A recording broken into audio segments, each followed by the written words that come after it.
Hello, I am Wally, and I'm a children's book author. And I'm Jez, and I'm an educator. And we love AFL. It's one of our favourite things to talk about. We're both massive Collingwood supporters. Probably shouldn't have said that, but... We're going to lose our whole audience of 0 people. Our whole audience is exactly. And not even I can't even say my mum because she doesn't like footy. But we always talk about all these things. We talk about lots of different stuff about the AFL that we think, why do they do that? And why do they do this? And why is this way? And so we thought we'd do a podcast. It makes sense. Basically, what we want to do is just record our conversations. We find them interesting, and we'd love to see if anybody else finds them interesting, basically. We think we're the most interesting people we know. So, we thought we're going to have a different topic each week. We're going to talk about different things. During the year, we'll have little recaps of the rounds and stuff like that as well. And, just hopefully talk about stuff where you're like, why does that happen? And we want to keep this really casual.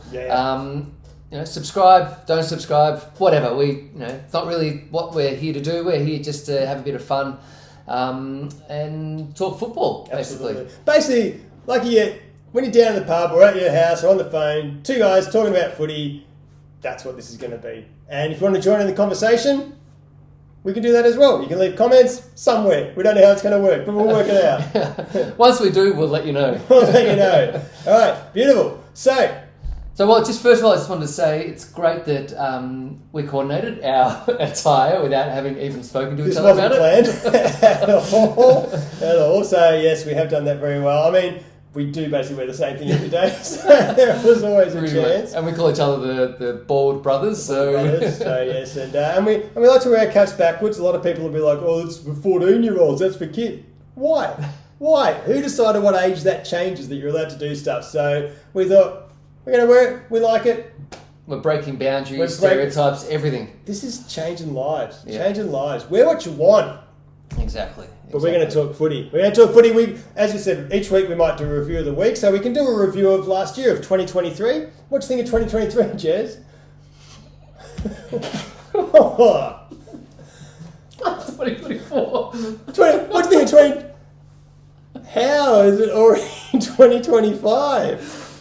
What is the world coming to? 2020. Well, we love 2023. Do you know what? 2023 was great. This is a Freudian slip because 2024 was terrible.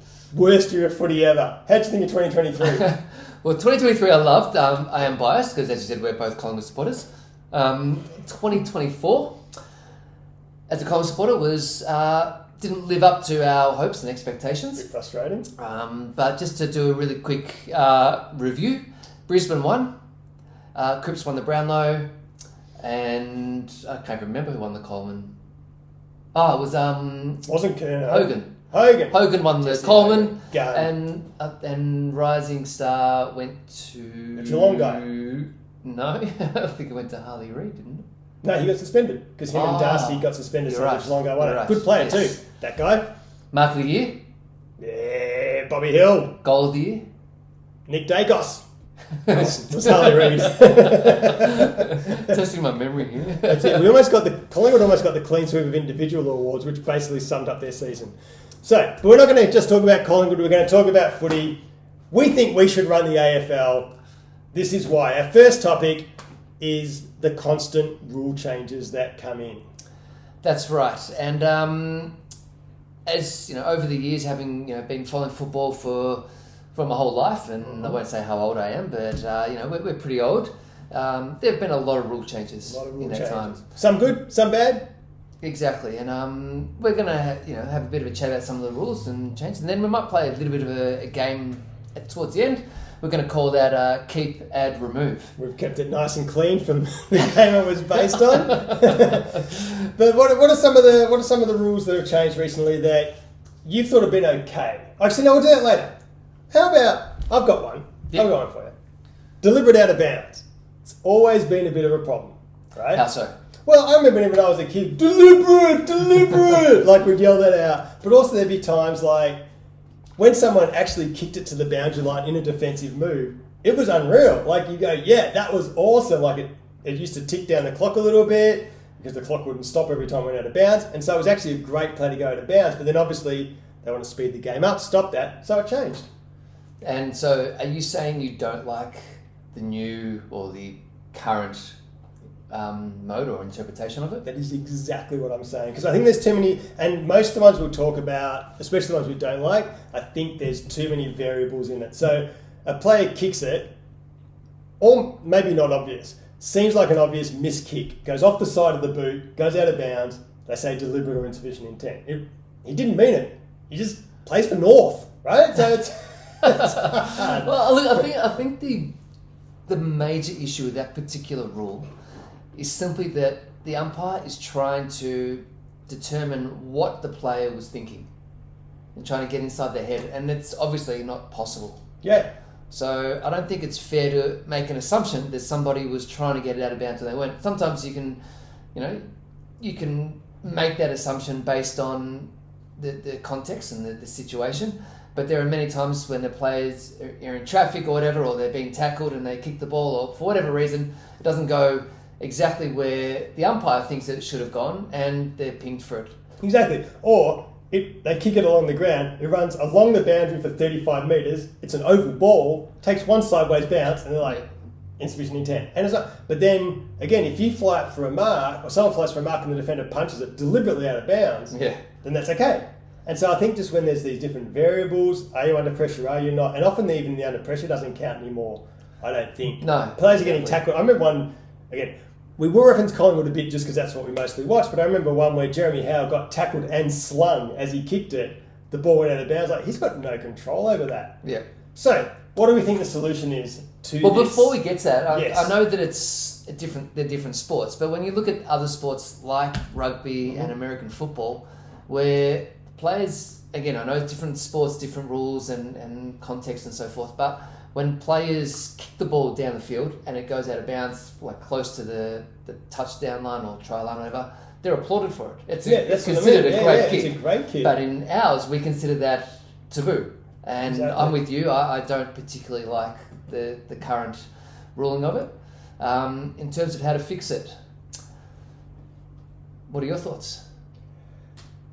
Well, I think the AFLW is, whether it's perfect or not, it's getting pretty close. Like, and again, you look at all it, probably NFL and rugby, the different ones like basketball, soccer, other sports that I can't think of, probably hockey. I don't play hockey, but I'm assuming last touch goes out.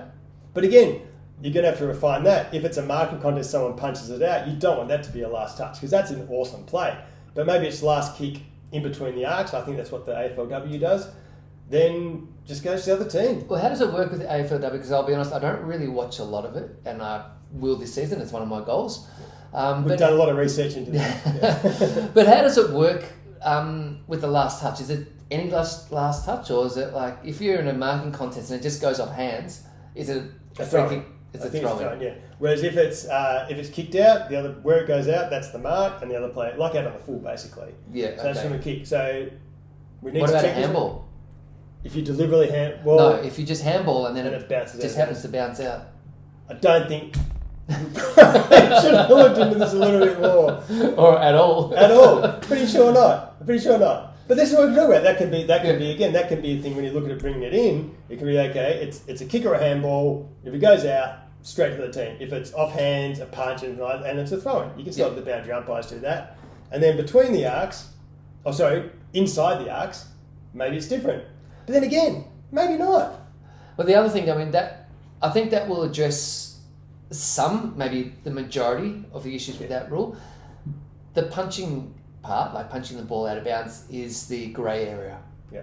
It's fine in a marking contest, but will you then start having players punching the ball over because they know, well, it's officially a punch, so it's okay? Does it have to be specifically in a marking contest? And then what does that then have to be interpreted as well? So then it comes back to interpretation, where they're doing it deliberately, where they're under pressure, all that sort of thing as well. So, maybe it becomes that thing again. If there's like in the goal square, if there's a player within a metre, you can punch it out of bounds. Like, you can do that defensive sort of thing, which I think would be fine as well. Like, I don't have a problem with it going out of bounds, to be honest. Like, as I say, I used to love it when, like in the NFL and rugby, if a player kicked it out and the clock's running down and you kick it out of bounds, fantastic. Yeah. Like, I think that's awesome. You gain distance. And then you get the throw-in, which then, It neutralises it. Yeah, it's 50-50. Yeah. And that can bring us into a whole other discussion about ruck contest. But, no, I think that works. It's just, there's going to have to be some sort of parentheses around exactly what it means to punch it out and when you're allowed to do so, and what if you don't intend to, we don't want to have that whole deliberate thing of, you intended to punch it in, but you punched it out, and we want to take that out of it as well. So, that's right. And if there's a player nearby that you're trying to punch it to, but it happens to go out, it's just a mistake. Then that's different. So I think you're right. I think basically, as much as possible, taking the interpretations and the bias isn't the right word, but the interpretations out of it of thinking he tried to do that deliberately, and the player might be like, well, I didn't know. But then, so as much as possible to take that out, which I think the last kick, last handball does. Yeah. And maybe it does come down to it. Even if a punch stopping a mark goes out of bend, maybe they'll go, well, that's too bad, last touch. Yeah. And that's just the rule. But it'll be probably down the track. You probably start with just the way we've been talking about it, and then see how that works. Right. They'll trial it in pre-season, or not, some of the rules. That's right. Yeah, it's in there. And like soccer, if you do an awesome sliding tackle and get it out, or the pass is and you intercept to kick it out, the other team still gets it. Yeah. And I know it's a throw-in is a bit different to a 50-metre kick potentially, but maybe that's just that's the way to do it. All right. I think the ultimate thing that we would like to see. It's never going to happen with the AFL because there are too many areas that you can't, like holding the ball where you can't change it. But we want to try and make it as black and white, excuse the Collingwood pun, but as black and white as possible, where there's less interpretation, there's more, to the letter of the law, this is what happened. Yes, exactly. You did this happened. Yeah. This is what goes next. Yeah, exactly. Yeah. So holding the ball you mentioned. Yes. Tell us about holding the ball. What do you think? Does that confuse you at all, the holding the ball the way it is now? It's clear as mud. Clear as mud. I remember at one point someone explained it on one of the telecasts and why it's okay sometimes to drop the ball if you have had... And even that, it kind of made sense, but then 2 seconds later I forgot it because it was just so many variables in it. And then we were talking just before we came on of, I remember one where a player, it was handballed to him, he took it, turned and took a step, got tackled and it was holding the ball. But someone picks it up, turns and takes a step, and that's no prior opportunity. So it's different when you receive a handball as it is to when you pick it up off the ground. And so as soon as there's variables, it's like running too far. The poor umpire's got to try and guess how far someone's run. And there was the Isaac Rankin one, which again is kind of holding the ball away, I guess, like running too far. He only took 15 steps, but he ran 25 metres. Yeah. And so everyone's going, oh, he shouldn't have called it.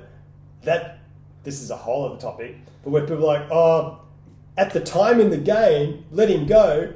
No, it's irrelevant. The rule is the rule at any time.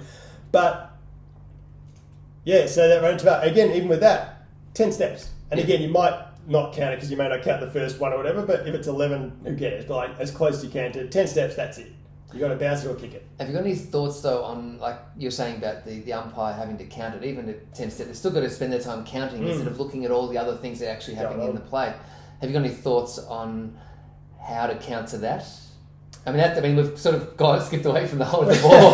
This could happen. A good tangent a bit in these chats. We've probably done our calls. But we'll come back to it.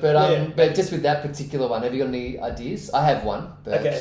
Well, my idea is that I get it, but at the time, there's probably nothing else happening apart from the guy running with the ball and someone chasing him, unless there's a shepherd. Well, exactly, because there's shepherding. But there's the other umpires also to watch that other stuff. So if one umpire, that umpire the closest is just going, he's picked it up, he's running, 1, 2, 3, he's kicked it, that's okay. But if there's a shepherd, and we very rarely get shepherding these days, let alone problems with shepherding. So I think that'd be pretty rare. But what was your thought of the solution? Look, not just in this one, I'm probably going to come with some controversial ideas, and I don't necessarily agree with them. No. I'm just going to throw ideas out there. All right, so this one would be, and look, I'll put my disclaimer that I do love other sports like the NFL, where they have, and rugby has it as well, but less so, but NFL where they've got every 10 yards, they've got the grid. It's called gridiron. They've got the grid on the field. Whether they're, maybe not a grid, but some sort of markers all the way along the field. So the umpire can look at around about where they started and they can get an idea of where they should end up before they dispose of the ball. Well, that was the theory with the doing the squares on the ground in terms of the kicking at 15 metres, because that's another one that sometimes you see and you think it's gone 10, sometimes you think it's gone 20 and you get totally different calls. But I think the theory was each of those squares was meant to be around 15 metres. Right. So you totally could use that. Yeah, they get it halfway through one, they get to halfway the other, and it's not going to be exact, but it's going to be pretty close. So you could actually do something like that. I think would help. And there's no reason why you can't even just add in. You've got the 50-metre line and the square.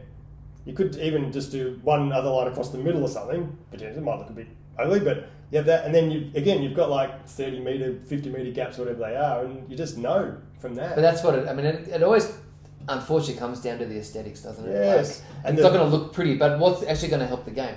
And the sponsors' logos are on the wing, so you definitely can't have a line through the middle, so that's going to go through that. But you're right, and even that, how big are the sponsors' logos? All right, they're 20 metres long, perfect. Yep. There's a little gauge there. Exactly. But so if it's not number of steps, maybe you can have that. Because that would make it so much easier. And for the people watching, and that's the big thing, is we're 100% not bagging the umpires for this either, because when you watch, you're confused, and they're obviously just trying to do an interpretation, and it does get so confusing. And in the heat of the battle and with crowd screaming and the game's moving so fast, it's almost impossible to be able to either count steps or know someone's had prior, or if it's deliberate and stuff like that.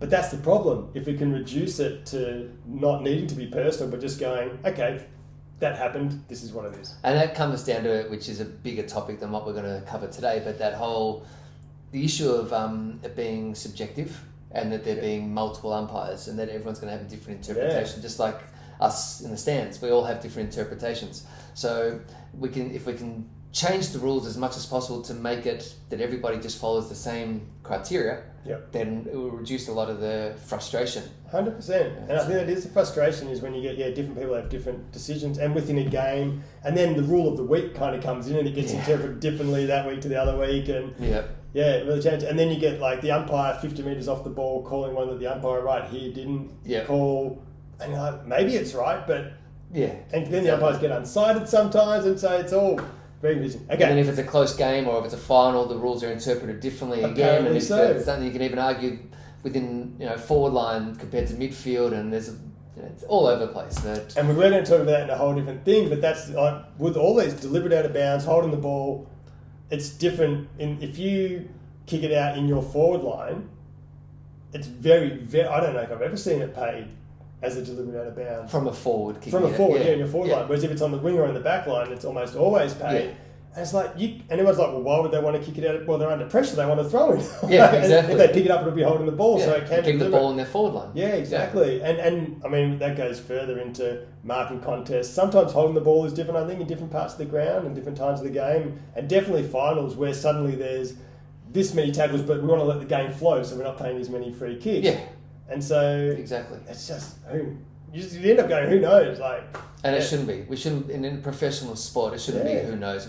Everybody should know. And there'll still be mistakes, which is fine. Yeah. But there'll be less, and it'll be like, oh, they stuffed up, as opposed to, as in they made a mistake, as opposed to, well, I don't even know why he did that. Yeah, exactly. He just miscounted that time. Yep, I agree. Okay. Yeah. Now coming back to holding the ball. What? We're talking about that? Yes, holding the ball. Yes. So, any thoughts on how that can be fixed? This is the problem. I think it's a good rule. Because a rundown tackle and getting a hold of the ball is inspiring and amazing. And even that sometimes where you run them down and the ball's but sometimes these days you see someone get run down and they handball it away, but it gets called holding the ball. Yeah. Just because they've been run down, but they actually disposed of it correctly. So the incorrect disposal is confusing. But in terms of fixing it, I do like the prior opportunity, but again, maybe it is they just go 3 steps.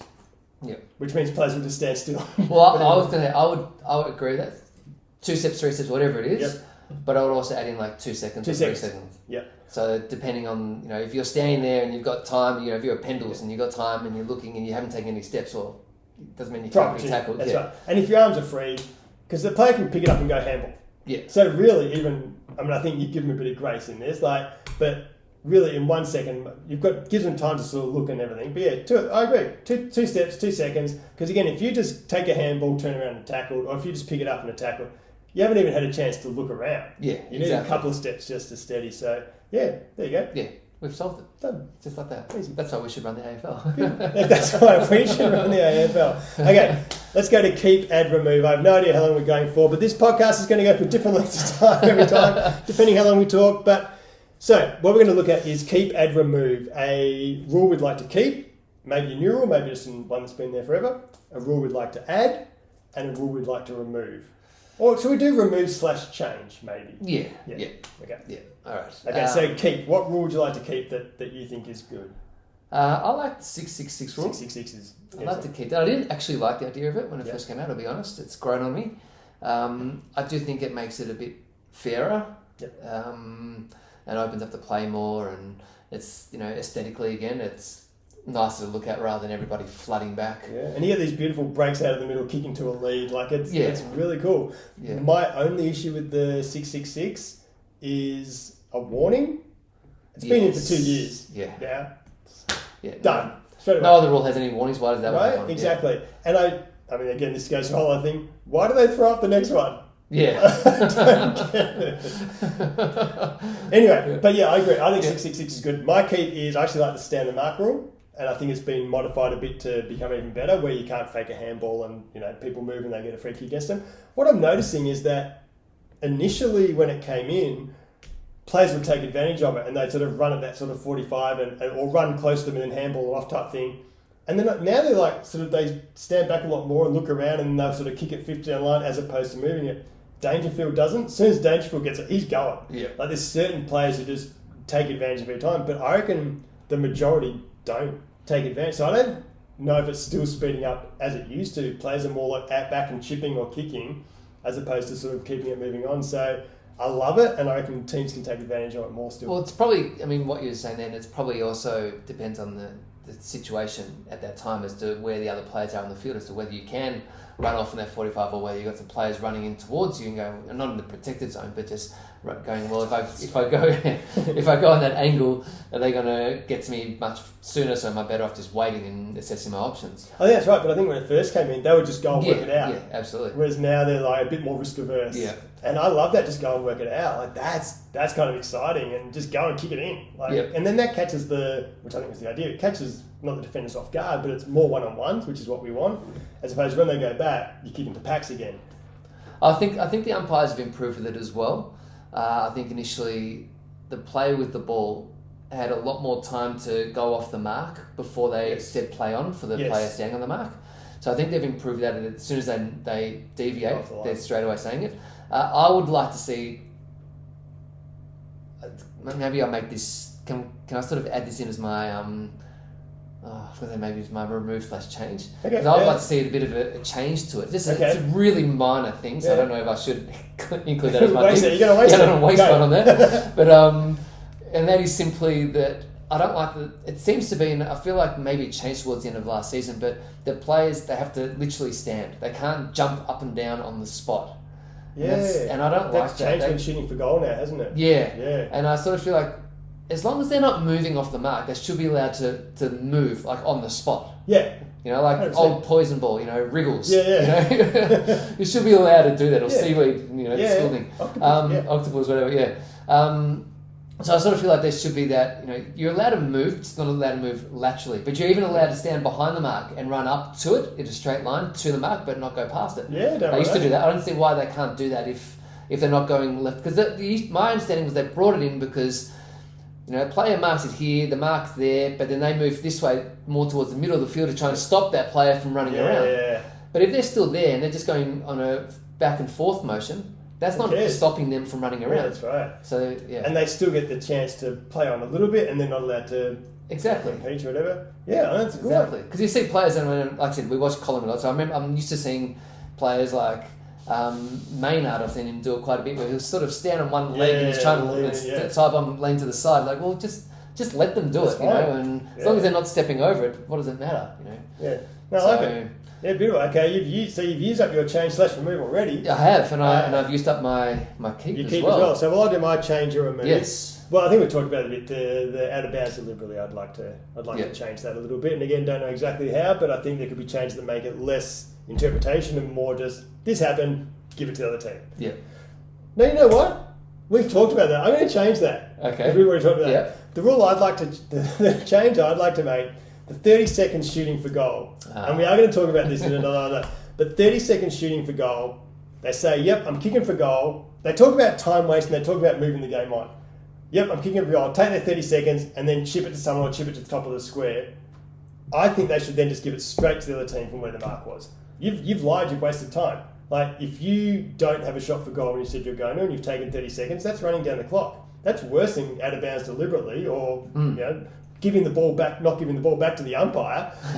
So, there's a rule I changed. So I reckon that one. If you're saving a shot and you don't have a shot, straight back to the other team. So what if you have a shot and you're like me and you can't kick more than 30 metres and it falls short, like at the top of the square, and you actually genuinely had a shot, but you just not you just didn't quite make right contact with it or whatever. Yeah. Do you get penalised for that? Because again, that's. I think so, but I think there's rarely been a time you can't tell they're chipping it to the top of the square. Yeah. I think you'd be able to tell if they're actually having a shot for goal, and also I would know how far almost every Collingwood player can kick. Yeah. Most people are going to know how far most players can kick. So if someone's at 55 out, they're saying they're having a shot, and you're like, mate, you're totally short. But sometimes, what I mean, like sometimes, players stuff up and it comes off the side of their boot. That's fine. Yeah. But you can tell. Yeah. You can tell. Yeah, even the way they kick it when they chip it to the top of the square, they pull their kick and you can see that. I remember going to Collingwood, but the Collingwood Essendon, where Elliott kicked the goal after the siren, and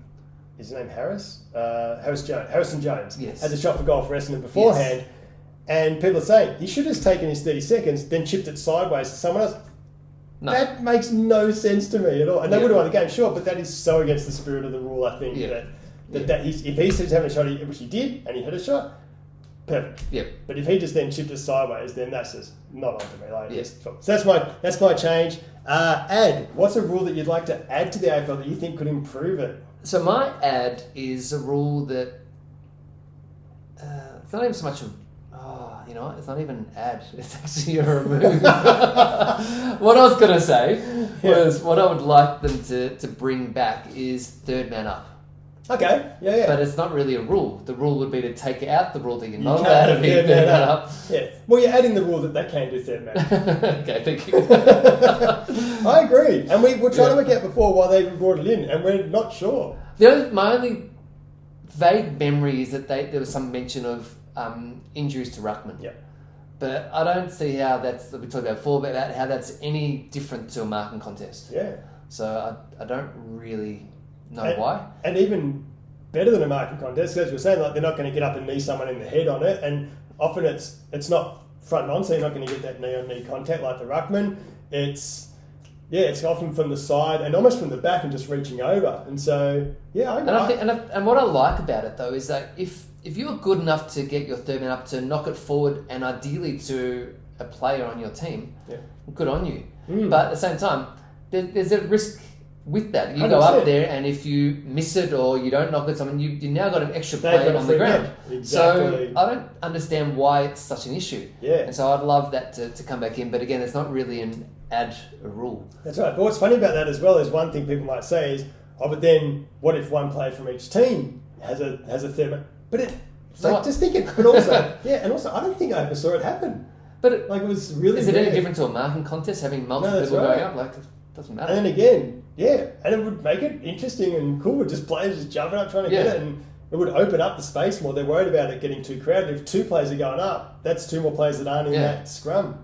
I mean, I suppose you could argue that you could have 5 players on each team, 10 players going up for it. But you're not going to do that. They wouldn't do it. And there'd only be 1 or 2 from each team. Like a Jordan Lewis is going to do it for Hawthorn back in the day. Yeah. You're only going to have 1 or 2 that is actually ever going to do it anyway. Yeah. So I don't think it's even going to really. And then it'll come down to the coaches as well. How are you going to strategize against that? You're going to have a player sit further back in case that happens, or are they going to try and tap it behind them? There's so many more things that come over. And it's not going to happen every time. No. Either. It never used to either. Yeah. It was once every now and then it would happen. So. Yeah, I think it'd be cool. And I could imagine someone like Isaac Heaney doing that on a regular basis. Yeah. With his ability to leap and his brilliant midfielder. Yeah. Imagine that. And it opens the game up again. If you've got the 2 ruckman wrestling, especially in around the ground ball up, it very rarely goes more than a few metres. Like, they're not whacking that one away. Yeah. So if they do, someone does, it's opening the game up, which again is what they want. So it's a strange one. Okay, my ad is again about opening it up and scoring. There's always that talk of it. So I had two. I'm going to choose between them now. Do you want to bring them both? Because I've got a second one I want to bring in. Yes, I do. Unless you mention it now. Yes, I do. Okay, my two for speeding up the game. One is, and I'm sure there's talk about this, that players would sort of flood and this and that. But if we did have a line across the middle, or we know where the middle is, basically. Yeah. Bit like basketball. Once you cross the middle, you either can't kick it backwards, and I know they talk about this, you can't kick it backwards in the back line type thing. And you were suggesting maybe if they kick it backwards, it's not a market to play on, which again just speeds things up because then that player's got to go. Yep. But either way, like even if you kick it backwards over, and even if it's not deliberate, even if it's a handball or a kick off the side of the boot and it goes backwards, I would just say, too bad, you've gone past and you've gone back. Then the other team just gets it. And then you've got to like sprint back. Like then it would be fascinating to see that. So that one I think would be really cool. You can't go back. And then the other one is a bit like 2020. I don't know if they still do it, but like where you get sort of bonus points. Like I reckon in footy, if you kick 16 goals, if you get around 100 points, I don't know the stats, but you're going to win a massive amount of games, right? Yeah. Massive percentage of games. Maybe first to 100 points gets a bonus point. So teams are going to attack more. Yeah. And if you don't... So bonus point in terms of the ladder points, you mean, as opposed to a point in the game? Yeah. Yeah. Yeah, the ladder. I don't think that was what I initially thought of this. I think I initially thought, reach 100 first, you win. Game's over. 100. And then it stops things like the grand final last year where it's points, or you get a certain amount up. But I reckon, get 100 points, you get a bonus point in the game. Maybe they used to do it in the pre-season years back, something like that. There used to be a bonus point for something. I know they've had bonus points in games in pre-season for goals outside 50. Yeah, that gave you like 9 points. Yeah. But I reckon, get to 100 points and you get a bonus point. Yeah. And so two teams could get a bonus point because it could be first there you get a bonus, or it could be if you both get to 100, you get a bonus point. Yeah. And if you don't, you don't. Yeah. So then suddenly that just increases the want to actually attack a little bit more as well. And you can still get defensive. Doesn't matter if you don't get 200 points, but... Yeah, I reckon that's one. Well, there's variations that you can do with that as well, where it could be if you win by a certain margin, you get bonus points, but also if you lose by a certain margin, maybe take one off or something. So there's that incentive to keep going and not keep scoring. But then that's I guess there's a percentage in that, but I think a bonus point as well would still encourage it even more. Yeah. So, and then teams have to work on, as they do. But yes, you want to attack, but you still got to have a good defence because you also want the other team to potentially lose a point too. Yeah, exactly. But then it's when you got teams like on the sorry to Richmond people if anyone watches, but if you're Richmond this year, you're not really expecting to win too many games, and you're probably expecting to get blown out of the water in most games. That could end up with a negative points. Yeah, well that's true. But also it might make them just have a crack. Not having a crack, but actually scoring. Like again, Collingwood. 2021, the only time I've ever turned off the telly watching Collingwood play, because that just chipping and chipping and chipping and chipping. If there's a chance you're going to lose a point, you would at least be going forward trying to get a goal. So okay, what's your second? So the other one, I think we might have this listed for another topic down the track as well, but is to do with scoring. Okay. Similar to pretty much all other sports out there, that if the ball hits the goalpost from a kick and it goes through the two big posts. Then it's a goal.